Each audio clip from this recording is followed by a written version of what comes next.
So என்ன பண்ணக்கூடாதுன்னு கேட்டிங்கன்னா, எல்லாருக்கும் தெரிஞ்சது தான். Oily food, deep fried foods எல்லாம் எடுக்கக்கூடாது.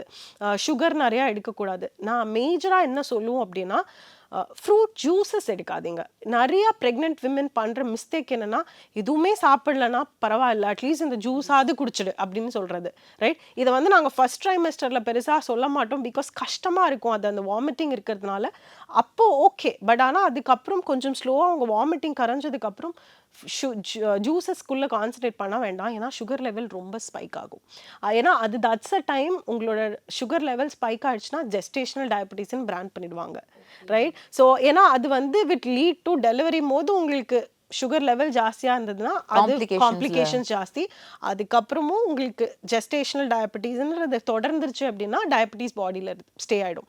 சம்டைம்ஸ் அது குழந்தைக்கும் பாஸ் ஆகிடும். ஸோ அதனால தான் ப்ரெக்னென்சி டைமில் சுகர் இன்டேக் அதாவது ரொம்ப கேர்ஃபுல்லாக இருக்கணும். பொதுவாக காமனாக நாங்கள் பார்க்குற மிஸ்டேக்ஸ்ன்னு சொல்லுவேன் அப்படின்னா ஃப்ரூட்டில் தான். ஃப்ரூட் ரொம்ப நல்லது அப்படிங்கிறதுனால நிறைய ஃபார்ம் ஆஃப் ஃப்ரூட்ஸை வித்தியாசமாக எடுத்துக்குவாங்க. எஸ்பெஷலி ப்ரெக்னென்சி டைமில். ஏன்னா ஹெல்தி தான். ஆனால் எண்ட் ஆஃப் த டே ஃப்ரூட்டில் இருக்கிறது ஃபைபர் அண்ட் சுகர்.